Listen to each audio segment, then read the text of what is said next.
Eccoci qui, cari naviganti, per proporvi un primer dedicato al Centurion, analizzando, grazie alla disponibilità di una nostra vecchia conoscenza del canale, Alessandro Rizzo, un archetipo salito velocemente alla ribalta, con l'arrivo del set Dominaria United. Passiamo da un passato in cui i pattern scorazzavano impunemente nel formato, a una build che fa dei colori Izzet, con il complesso connubio di esplosività e value tipico di questa combinazione, il punto di forza principale, per un archetipo che definire scoppiettante può risultare riduttivo. Il merito va di certo a questa leggendaria che ridisegna completamente il potenziale del Color Pie e non solo, visto che aggiunge una particolare keyword, di tutto rispetto, alle nostre imprevedibili e fulminee combat, per un approccio alle partite che potrà spiazzare più di un opponente. Questa volta il parleremo di Balmor, Battle Mage Captain.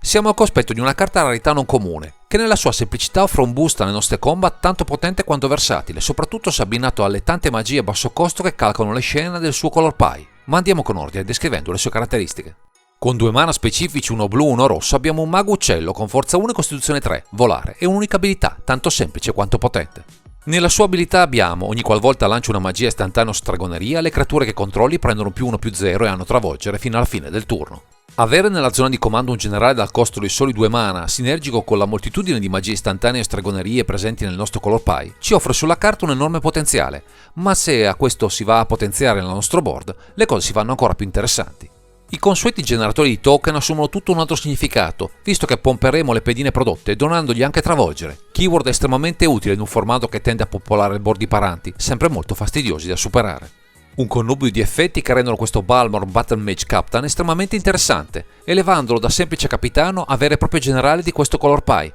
che può aspirare di diritto di salire sul trono dei vincitori in più di un'occasione.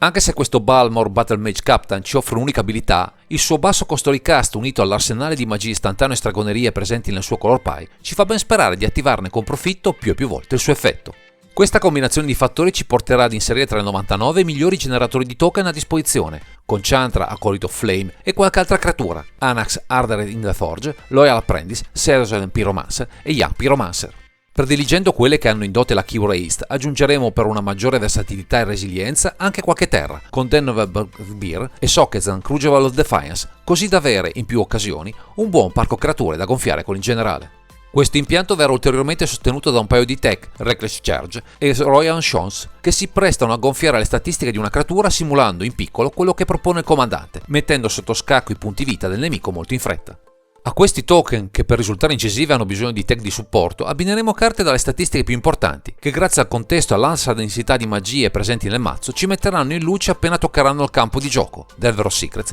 Demelik, Dragon's Rage Channeler, Laelia, The Blade Reforged, Petramanter e Spirit Dragon. Potremmo definirli i nostri ciccioni, anche se non riescono certo a superare le statistiche e le creature del verde o del nero, però hanno dalla loro un costo di cast risibile e in molti casi anche la possibilità di volare sopra le teste dei paranti del nemico, a tutto vantaggio delle nostre combat. Abbiamo però altre creature che possono diventare veramente pericolose, quelle con l'abilità Prowess, Harmonic Prodigy, Monastery Wisp Sphere, Soulscare Mage, Storm Chaser Mage e Stormwing Entity, che in un connubio con le nostre magie a basso costo possono fare molto male all'opponente di turno. Anche l'Edre Shredder, con la sua abilità con Knives, può darci man forte dal cielo, fornendoci anche un motore di card selection utile a scremare il mazzo in cerca delle carte utili per chiudere presto la partita.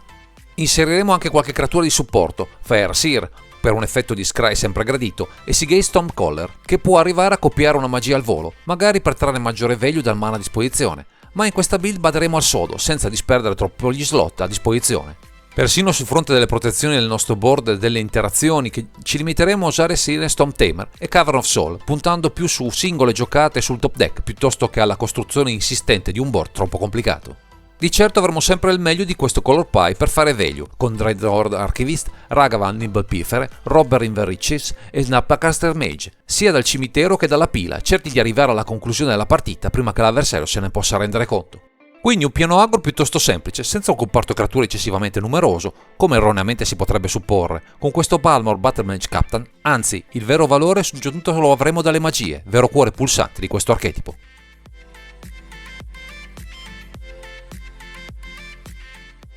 Finora abbiamo visto come sfruttare le creature a terra, anche grazie a Balmor Battle Mage Captain, per delle combat incisive, ma il vero focus delle scelte presenti ruota attorno alle magie, sia per attivare il generale, sia per trarre vantaggio dalle sinergie legate a queste carte. Ci serve di certo qualche elemento per pescare nuove carte, tra Bomat Kaider, Spectra Sailor, Sprite Iteration e Light Up the Stage, ma già da questi pochi elementi il nostro intento è di andare dritti al sodo, già con le carte in mano senza troppi giri di parole. Per dare stabilità alle nostre partenze adotteremo diversi cantrip, ben 9 tra Consider, Gitaxian Probe, Serum Vision, Expedite e Opt. Carte ottime sia per attivare facilmente l'abilità del generale, sia per cercare carte più incisive per il nostro game plan. Perché se da un lato le nostre combat possono risultare vincenti, dall'altra sarà con i danni diretti che ci faremo largo, sfruttando l'enorme arsenale che l'Orso ci offre da questo punto di vista, annoverando ben 15 carte di questo tipo, pronte a dilapidare i punti vita del nemico, tra Firebolt, Lava Dart, Play with Fire, Spellfiend Hazard e Wizard Lighting. A questa sfilza di botti degni del miglior capodanno affiancheremo persino 2 terre, Barbarian Ring e Realm of Ruins, miscelando sapientemente gli effetti di pump a terra con quelli che possiamo infliggere al nemico, prima che se ne possa rendere conto. Questa gragnuola di danni verrà comunque affiancata da qualche interazione specifica, ad esempio con gli effetti di rimbalzo effetti di Brother Borwer, Snap, Vapor Snag e Otawara Soaring City, ma si tratta più di scelte per prendere tempo o liberare il campo da paranti troppo scomodi, che una vera e propria azione di contrasto dell'opponente. Anche su un fronte delle rimozioni secche inseriamo ben poco, solo Bone Crusher Giant, Flame Slash e Satgo Smashing, anche perché buona parte delle magie che vanno danno al giocatore possono in extremis colpire anche le creature o i viandanti a terra, nel caso fosse indispensabile eliminarli. Un altro comparto ridotto all'osso è quello dei counter, con solamente Mausoleo Wanderer e Daze tra le 99, visto che replicare al nemico non ci darebbe modo di attivare nei tempi ideali il plus offerto dall'abilità del comandante o danni diretti per arrivare ad azzerare i punti vita dell'opponente. Chiudono questa sezione di interazioni solo 2 carte modali, Fiery Confluence e Fire and Ice, ma tra i loro effetti ci sono comunque anche dei danni diretti, quindi in fin dei conti non sono slot sprecati per qualcosa che non ci porti alla vittoria.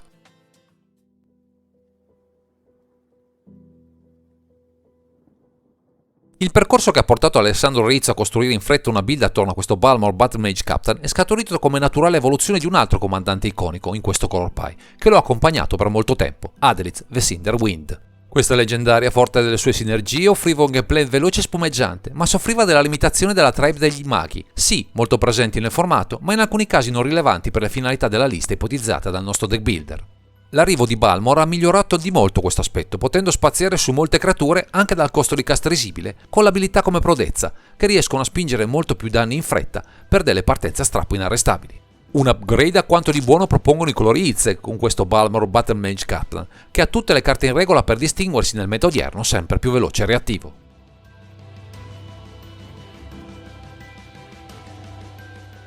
Conoscendo alla perfezione le dinamiche presenti nel color pie a disposizione, Alessandro Rizzo, alla guida di Balmor Battle Mage Captain, si pone degli scopi semplici e lineari, ma estremamente efficaci, anche senza necessariamente il generale in campo. Sul fronte delle magie sono state scelte quasi esclusivamente quelle che possono dirigere danni diretti all'avversario, con poche rimozioni specifiche e senza counter, per non sprecare slot, soprattutto nella mano iniziale, a danni in campo o in faccia al nemico. Questo approccio deve portarci a calibrare al meglio la mano iniziale, che deve assolutamente partire con una creatura a terra, tra i vari drop a 1 presenti nella lista, per spingere la race sostenuta anche dal generale, in modo da farci bastare ciò che abbiamo in mano per vincere. Un aspetto chiave da non sottovalutare nelle nostre partite, visto che ci svuoteremo la mano in fretta, quindi sarà bene giocare aggressivi, non arrivando al mid-game dove saremo in sofferenza senza carte in grado di infliggere gli ultimi danni. Quindi nessun tentennamento nel pilotare questo Balmor Battle Mage Captain, andando dritti per la nostra strada tra botti e attacchi sostenuti da questo mago, che di certo non si tira indietro quando infuria la battaglia.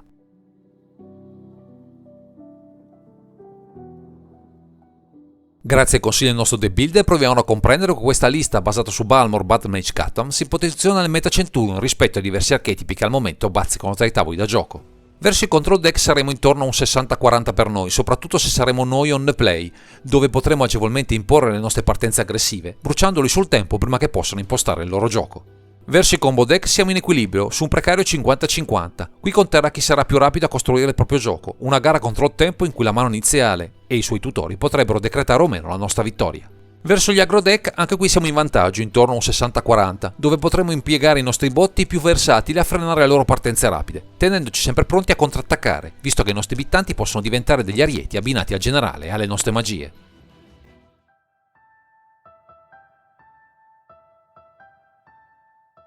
Visto l'approccio di questo archetipo basato su Balmor Battle Mage Captain, il nostro Alessandro Rizzo ha esigenze molto specifiche per ipotizzare qualche cambiamento nella sua lista, che vi abbiamo presentato in questo primer. Potranno trovare posto tra le 99 solo nuove creature con un potenziale analogo a Ragavan Nimble Pilfere, o che ingrossino le fila di quelle con l'abilità prodezza per rendere ancora più solida la nostra combat, vitale per questo mazzo. Si potrebbero mettere sotto la lente di ingrandimento nuovi cantrip come Consider per aumentare la massa critica delle magie dal basso costo, ma dall'alto value per incrementare la conta delle spell per rendere più aggressiva la nostra race. Insomma, si parla di piccoli accorgimenti in un contesto chiaro e definito, il che è un bene se un nuovo giocatore si vuole approcciare al formato con un mazzo stabile nella build, con pochi fronzoli, ma molto complesso e gratificante da pilotare.